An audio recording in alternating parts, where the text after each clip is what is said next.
Second of all, thank you for inviting me here. I spent 6.5 years working as ambassador in Austria, and I was rather frequent guest at all kinds of universities, but it has been a while, quite frankly, and thank you for having me here, for letting me do what diplomats do, actually, speak English, wear a tie, smile to people.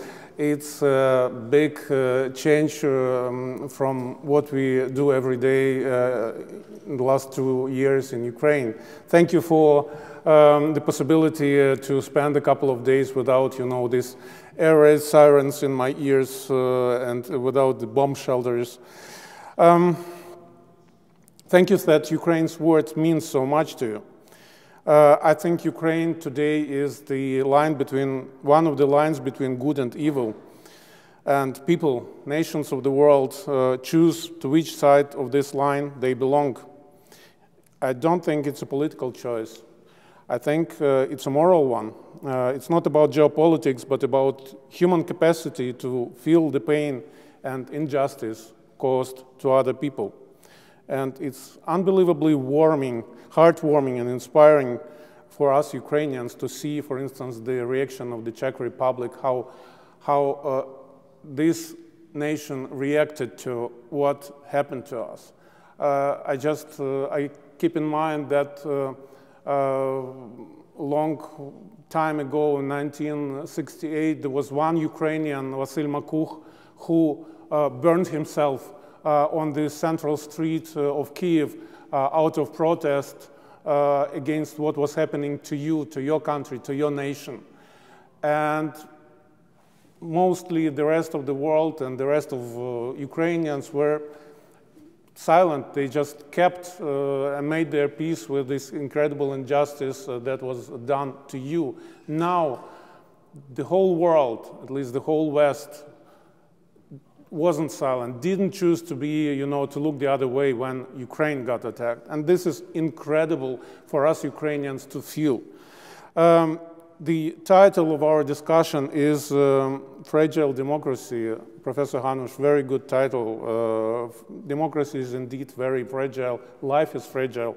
And there is not bigger evidence to it than what happened to Ukraine last year in February 24th. 1 minute, 1 day, you make your plans for future, you debate with your friends, you get angry with your government, you play with your kids, and then all of a sudden your whole world is collapsing.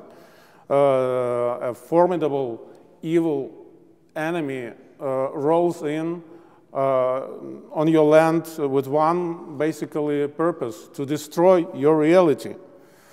He wants your whole world gone, and it's a horrible feeling. 11 years ago, I was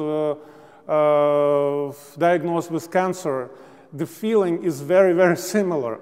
You have one day, you have plans, the other day, you don't. Just your whole life is about to end. So I wish no one of you to ever go through what Ukrainians went through on February 24th, 2022. But the next feeling that you got and that we got was a proud one, considering how much strength Ukrainians showed facing this kind of evil. Last week we celebrated the first anniversary of Kherson being liberated. You probably saw all these pictures of people celebrating on the streets. I'm very active on Twitter, and someone wrote a year ago a very palpable Paris vibe in the air, and I thought, why Paris? And then I realized people got reminded of how Parisians celebrated being liberated in 1944 from the Nazis. And I think, by the way, the memories of World War II are very important to how the world reacted to this war that Putin is conducting against Ukraine. The emotional memory. So I think we see how emotionally Great Britain is reacting because they remember the Blitz. I see how emotionally Czech Republic is reacting because you remember how you were betrayed in Munich. Warsaw remembered being hit by the Nazis and being abandoned by the world. Even Berlin and Vienna remembered how this stench of death was everywhere on their streets when they were ruined in 1945. I think on February 24th, Russian tanks rolled in to Ukraine, very much like Germans did 81 years before them, relaxed, confident, and fully despising the human material that inhabited Ukraine. We were inferior in their eyes. We didn't stand a chance, whereas they, Russians, were the nation of the great World War II Marshal Konstantin Zhukov. We were the peasants. We were the pig breeders who could speak human, but for some reasons chose to speak Ukrainian. We betrayed our Russianness and therefore had to be punished, killed, re-educated, Stalin style, or forced to immigration. Russians saw themselves as heroic Nazi slayers, and Ukrainians as Nazis, the Nazis to be slayed. Russia was following in Hitler's footsteps with annexations, land grabs, malicious propaganda, genocide, and yet in their eyes, they were the anti-fascists. So it was this kind of insanity that descended upon Russia, upon the world. In those February days, we Ukrainians were looking into the abyss, and the abyss was looking into us, measuring us up for the casket size.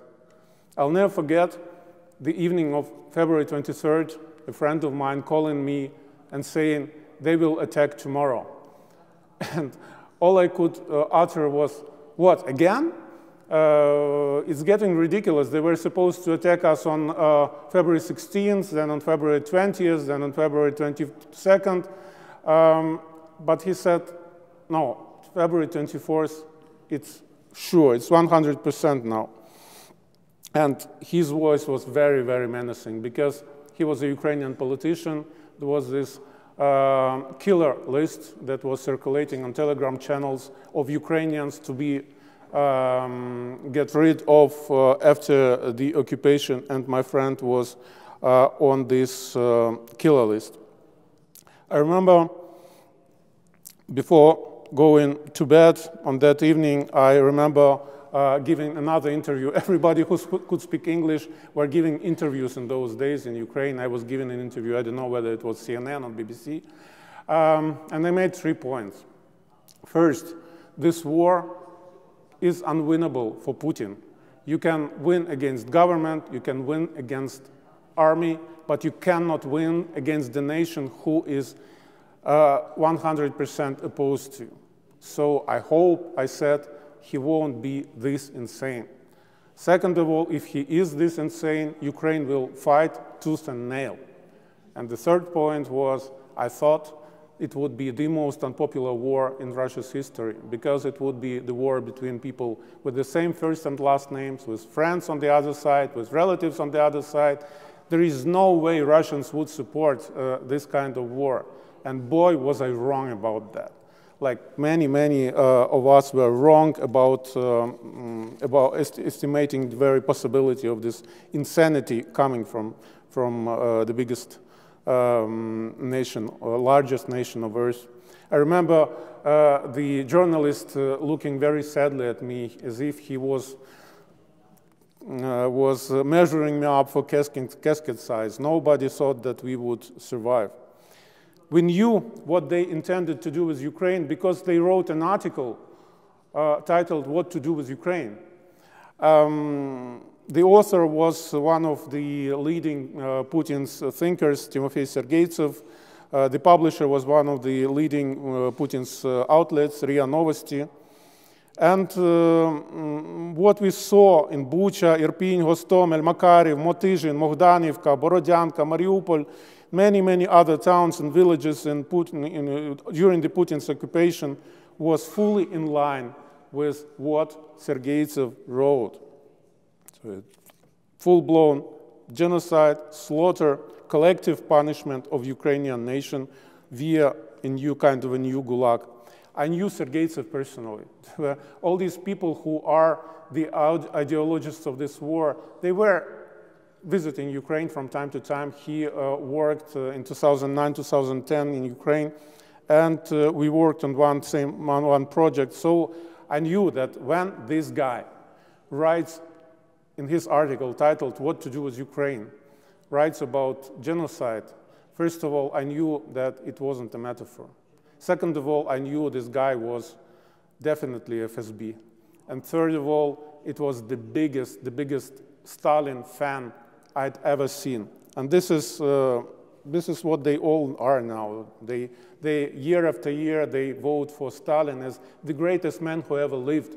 He is absolutely #1 in all their surveys. This is the kind of nation Putin has built. They say God doesn't demand from a man or a woman more than he or she can bear. And if this is the case, then we Ukrainians have been seriously underestimating our own strengths. Because on February 24th, whole tsunami of evil hit Ukraine. Russia's insanity, Belarus, the broken soul of Belarus, the weak spirit of the West, the indifference of the rest, and most of all, of course, Ukraine's own sins that we are very, very aware of, corruption and division of society, and so on and so forth. And the miracle happened. Ukraine didn't crumble.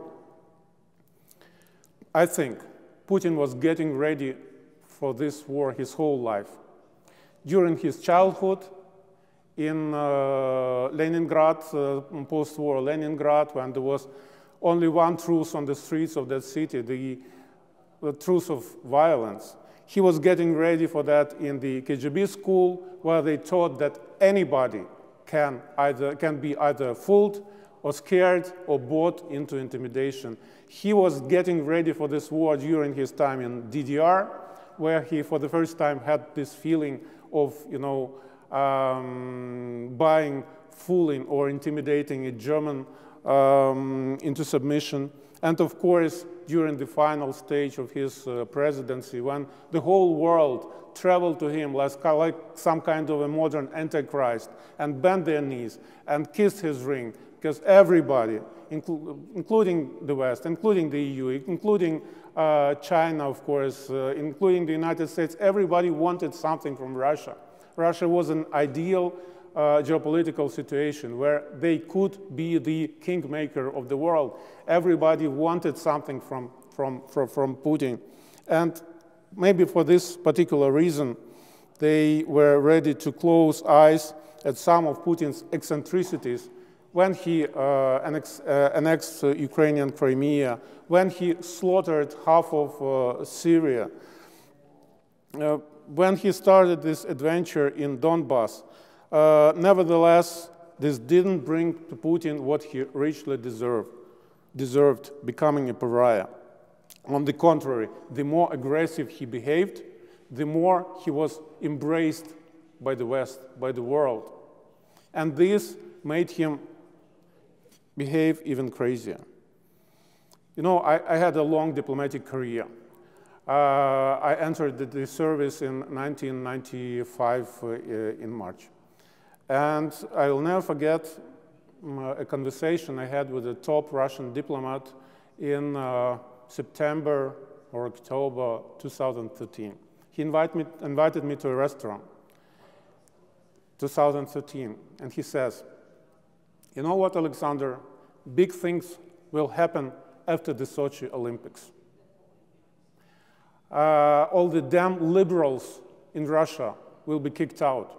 That's his words, damn liberals. All the right people, and I knew for him right people were FSB, would come to power and will restore the right order of things in and outside Russia.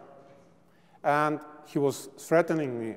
And that will be a difficult time for people like yourself, Alexander, with your pro-Western illusions. So Putin and his FSB guards were getting ready for something big for a very long time.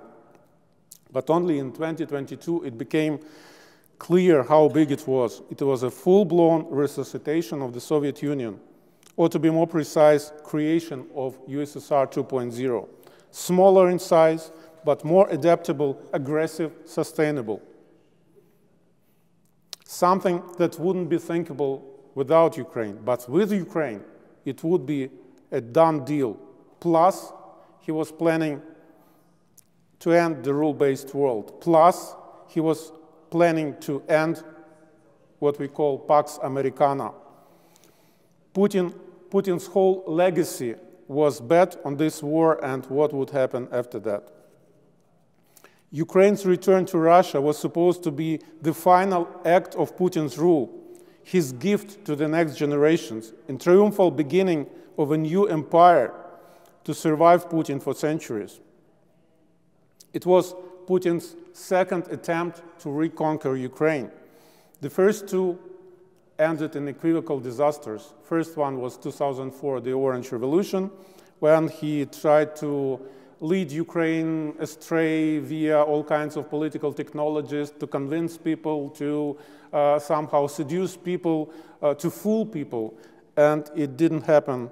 And then the second one was the 2014 Euromaidan revolution, when the Yanukovych government first promised to Ukrainian youth to make a decisive step towards Europe and to realize, finally fulfill at least part of the European dream that we had, and then took it away.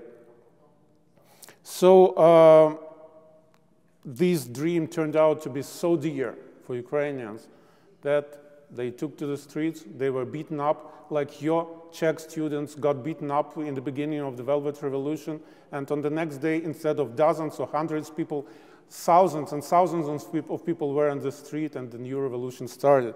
So in both cases, Putin got humiliated. And for Putin, everything is personal. He never forgets stuff like that. So his, this ambition of his, this resentment of his was growing with years.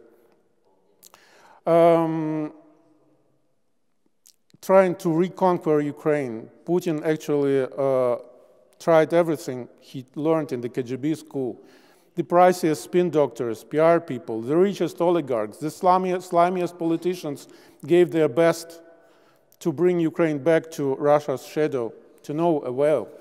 Whatever they taught him in the KGB school in Leningrad didn't work in Ukraine. For some reason it worked in Germany. For some reason it worked in other places in the world. But the country that was closest to him, it didn't work. And there is a very simple answer why. Because it can be brought to two words, imperial hubris.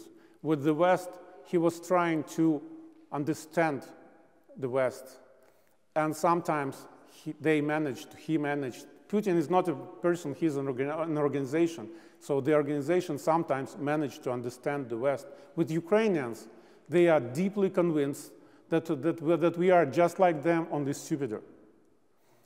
And therefore, they never understood Ukraine because they never even tried. Imperial hubris is the worst advisor ever. So by 2022, Putin threw all scruples to the wind and decided to take Ukraine by force. Getting ready for this moment, he was accumulating his incalculable oil and gas profits, pumping Russians with the spirit of militarism and chauvinism, teaching them that morals shouldn't be in the way of what is right. And once he did all that, once he turned Russia into an obedient fascist tool in his clammy small hands, he gave the orders. So crossing Ukraine's border on the tanks wasn't a difficult moral choice for them.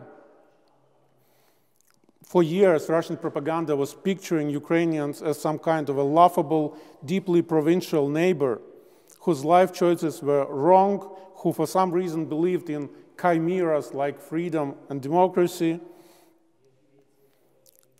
and then at some point, and whose language and culture were in every aspect inferior to Russia. And then at some point, the laughable neighbor became an enemy nation consisting of Nazis and Nazi helpers. In retrospect, it's amazing how easy propaganda was shaping Ukraine's perception for Russians. So we Ukrainians were supposed to be the inferior ones. Hence the ease and even eagerness with which Ukraine got attacked on February 24th, hence the idea of Ukraine's collective guilt that was to be redeemed during at least one generation, like Sergeytsev wrote.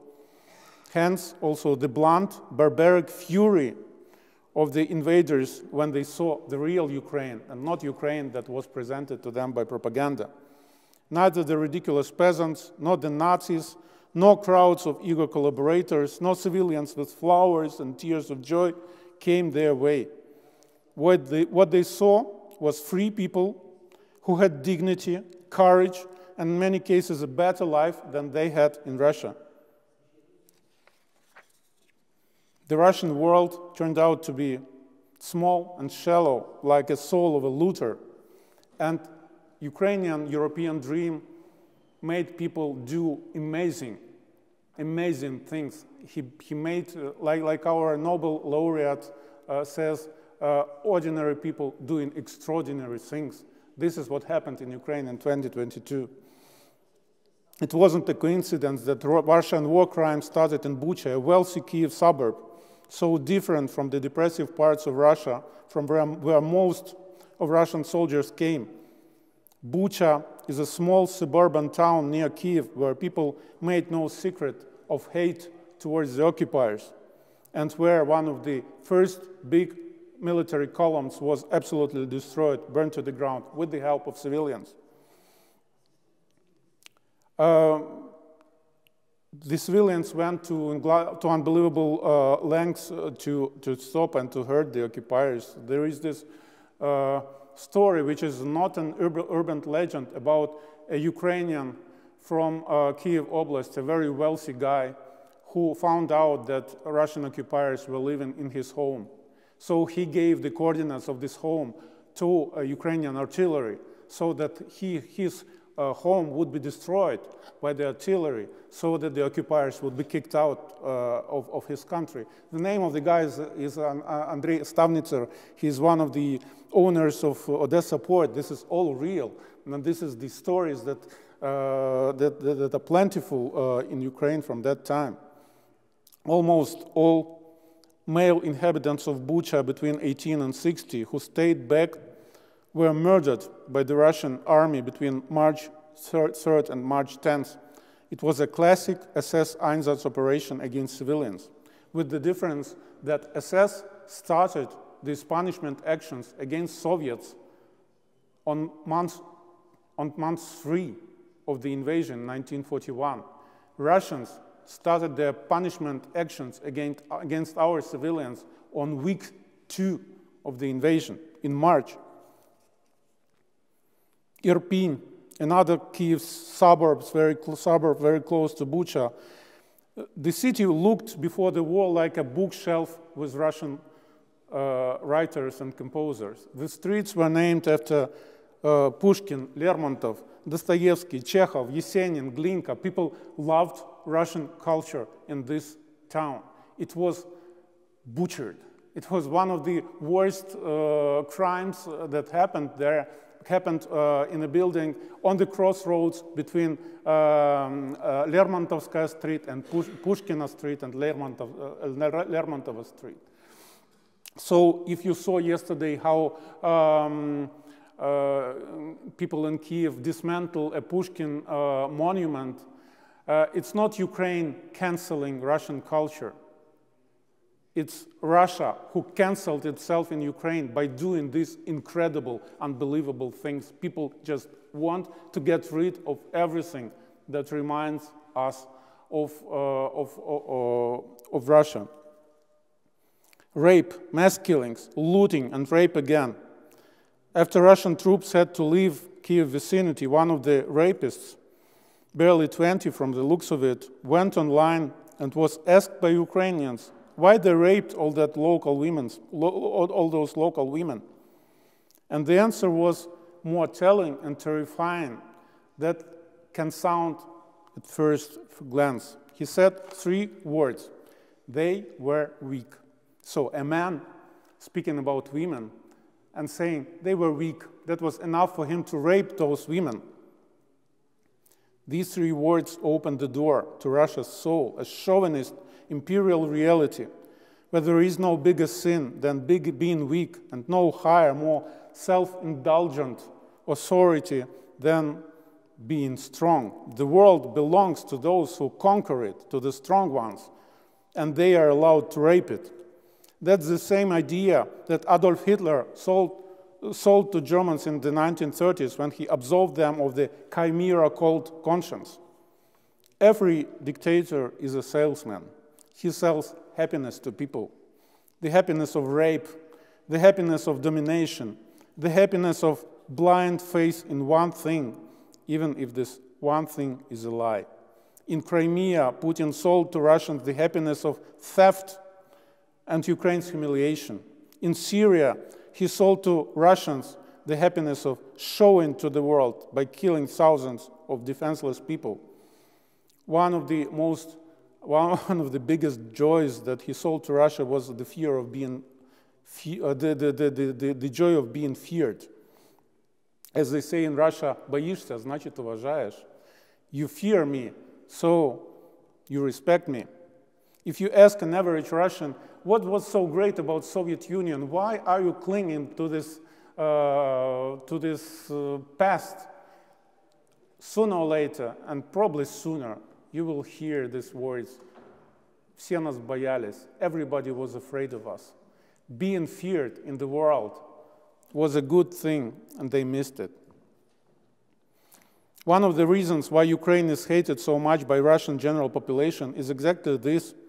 We deprived them of their imperial happiness. We weren't afraid. We showed that their invincible army could be beaten. We challenged their delusion, and therefore we need to be punished. So in the coming months, when they start, shooting all those missiles in our direction, and there will be a lot of them, much more than last winter, it won't be for military reasons. Putin will be just giving to Russians what they want to see. The pictures of Ukrainians bleeding, suffering, freezing, dying. Ladies and gentlemen, I think this war turned geopolitical tables in a very unexpected way. It could have gone the other way, though. Without Ukraine's readiness to fight, no level of Russian atrocities would have caused this kind of change. Had Ukraine crumbled, as Putin planned and the West anticipated, things would have returned to business as usual rather soon. That's my opinion. Russia would have victoriously marched into Kiev like Hitler marched into Paris. Ukraine would have been cleansed swiftly and violently, Stalin style. Putin would have taken all the international outcry upon himself and retired from politics as someone who made Russia great again. The world would have been upset at first, but then started a new dialogue with Putin's successor, the ruler of USSR 2.0. Russia would have gotten even bigger on Ukrainian blood and started getting ready for the next expansions. The whole history of mankind would have gone differently had Ukrainian soldiers ran. Luckily, the history took a different turn. Ukrainian soldiers stood their ground. Ukrainian civilians didn't cave or descend into national quarrel. Facing this incredible, indescribable injustice and barbarity, the world shrugged off this stupor in the face of Putin's audacity.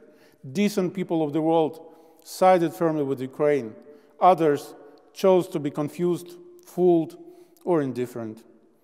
And no matter how this war ends, this was an exam for mankind, and the mankind has passed it so far. The decent ones were numerous and vocal enough to make a difference, to save nation in the middle of Europe from genocide. Maybe for the first time in human history, it happened on such a large scale. If Putin is in many ways, or can in many ways be compared to today's Hitler, Ukraine can be compared to today's Poland that didn't get abandoned by the world. For years, the nations of the world were convinced that amid the 21st century, there are no problems that can't be solved via diplomacy and via goodwill. But this war showed that the 21st century started not for all nations of the world. While the West cultivated humanism, Russia cultivated imperialism, militarism, and chauvinism of the worst kind. And that's why Europe's biggest war since World War II caught Europe by such a surprise. But I know that you probably you know how it happened. You want probably much more to hear what happens next. This war, I think, is a part of a bigger plan. Putin wants to change the global order of things. Putin wants a new division of the world, so to say, Yalta II. Therefore, if someone thinks that throwing Ukraine under the bus could bring peace, this someone should think twice, should think again. There will be more things thrown under the bus if Ukraine is thrown under the bus. That would be the West's unity, there would be the moral leadership, and there would be any notion of a rule-based world. I think, in my opinion, all of that would be, if not profoundly ruined, then seriously undermined. And Ukraine will fight, no matter what. As Golda Meir once said, if necessary, we will fight with spades. Ukrainian soldiers know why they are in this war, to defend their country. Russian soldiers know it too. They are in it for money. They are the slaves of mortgage in the first place and propaganda in the second. A Ukrainian YouTube commentator, Mikhail Sheitelman, once just recently calculated that a Russian soldier in his 40s, if he fights half a year in this war and gets killed, he earns for his family more money than on an average Russian salary until he retires, so to say. So basically, financially, this war, killing Ukrainian children, makes absolutely sense for them. And this is the main reason why so many people are in this war on Russia's side. My bet is on Ukrainians who know if they fail, their world is over. I believe also in the face of decent people throughout the world, decent nations throughout the world. 78 years ago, this joint will of different nations broke the neck of Hitler. I think it can be done with Putin too. The Russian population seems to back Putin in whatever he decides. Russia is a play-doh in the hands of one person who seems to possess neither scruple nor deep intellect. He has a mentality of a gangster, bandit, who was never challenged by the law. He got into this war because the world gave him a sense of full impunity and permissiveness. The sense of being accountable is something he doesn't know. Putin is ready to sacrifice an infinite number of human lives, but not his own. It's bad news for Ukraine, but nothing we wouldn't already know. The good news for the world is Putin is a fraud. As Russian saying goes, he is a warrior against the sheep, but a sheep against a warrior. He is small and weak when facing something bigger than himself. And he is not the kind of person to get real about the use of nuclear weapons on those who are stronger than him. So nuclear saber rattling is, in his case, nothing but a gangster intimidation technique. Drawing endless amount of Ukrainian and Russian blood is one thing, but endangering himself via attacking the world outside Ukraine, completely different one. I think Putin Putin's role is key in this war. It is Russia's war, but first of all, it's Putin's war. It was the desire and decision of one person. And as long as this person is in the driver's seat, the war will probably go on. The world has a Russia problem, but it also has a Putin problem. Putin is a tumor, making sick not only his country, but also the world. Admittedly, whoever comes after Putin might be even a worse human being, but he will be also weaker than Putin, because Russia's whole state construct is built on the blind faith in one particular person. Once this person isn't there anymore, it would be a different game. Putin's ideologue Vladislav Surkov once said that Russia's core is the unity between the supreme leader and the deep people. Not an abstract supreme leader, but a very concrete one. Without this unity and trust, many things will have to be revisited, reconsidered, and reconstructed. Putin is insane. Those around him aren't, for the most part. They are very spiritual people, you know. They have very spiritual connection with their property in Karlovy Vary and their London apartments and their Toscana villas, their yachts, and they don't want to lose all of that. They don't want to become a giant North Korea. Knowing that, they think and they are pushing the collective West, America and Europe, to somehow stop supporting Ukraine. Putin thinks he can wait the collective West out. He thinks that the 2024 presidential elections in the US will give Russia an upper hand. They think Ukraine can be forced into doing something unthinkable. Once again, they bet on the dark side of human nature against the bright one. And once again, I hope Putin will be wrong. Negotiate. Anything is better than a war. This is a natural logic of the West, very understandable one. Give Putin what he wants. Stop the bloodshed. That's the tenor of millions of right and left-wing activists, nationalists, self-proclaimed intellectuals, Twitter influencers, with Elon Musk as the leading voice now. Anything is better than war, they say. What is that anything? Living in slavery, allowing a genocide, saying goodbye to democracy, feeding to people thousands of your people, letting the perpetrators of Bucha get away with it, seeing your identity wiped out where you lived. It's very easy to compromise on something that isn't yours.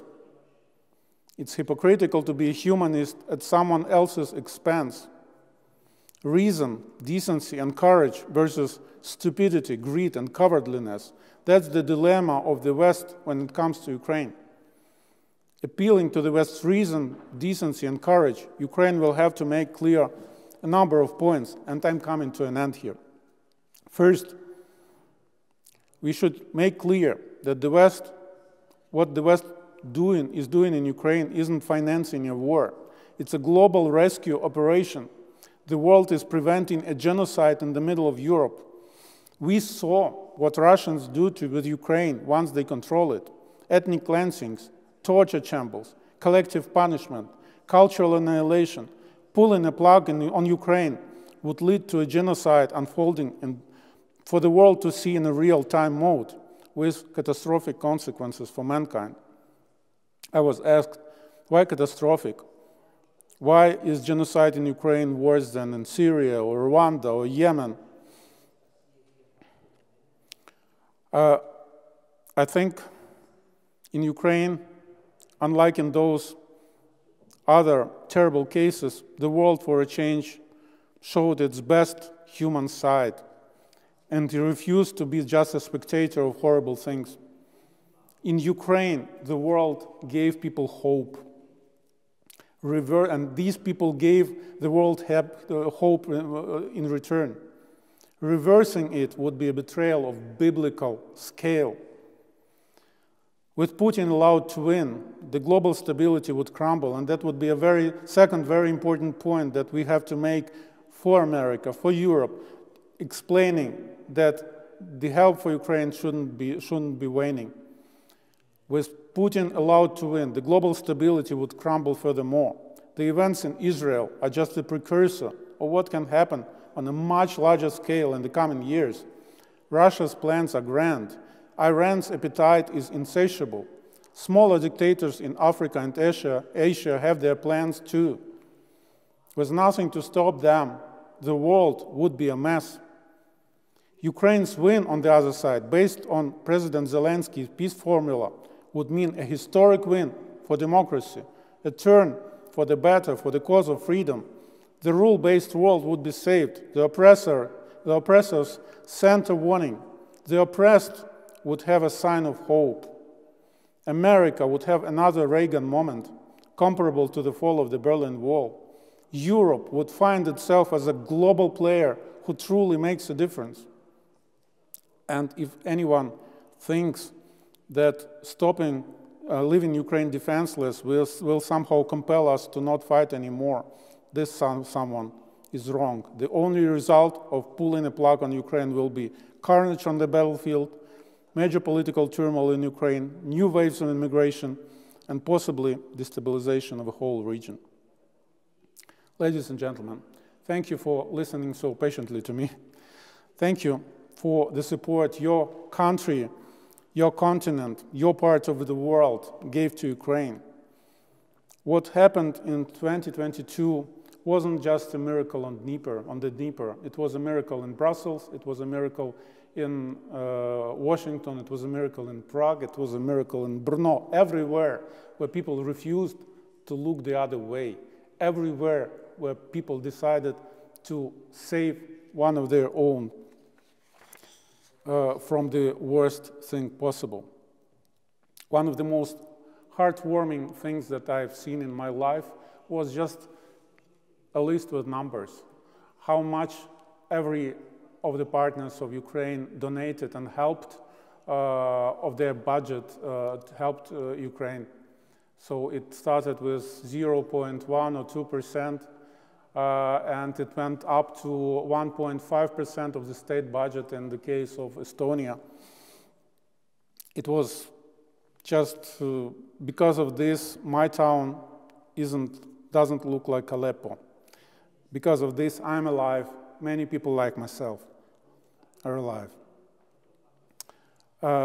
I think it was also a very sound investment into the stability and security in the world, because there is nothing more dangerous for the world than empires who are allowed to carve up smaller countries any way they want. And the most depressing thing I've seen in a long time was this wave of Christian accounts on Twitter in America who tweet, "Not a dime for Ukraine." Thousands of people calling them Christians demand passionately with their whole heart for Ukraine to be crucified. Christians wanting other Christians be killed in the name of Christ. I think we saw it somewhere in human history. And I think it hurts not only me as a faithful person, I think also atheists should understand our emotions when we read something like this coming from the United States. Obviously, it's a time for big moral dilemmas, a time for heroism and betrayal, a time of change, unprecedented even for our turbulent reality.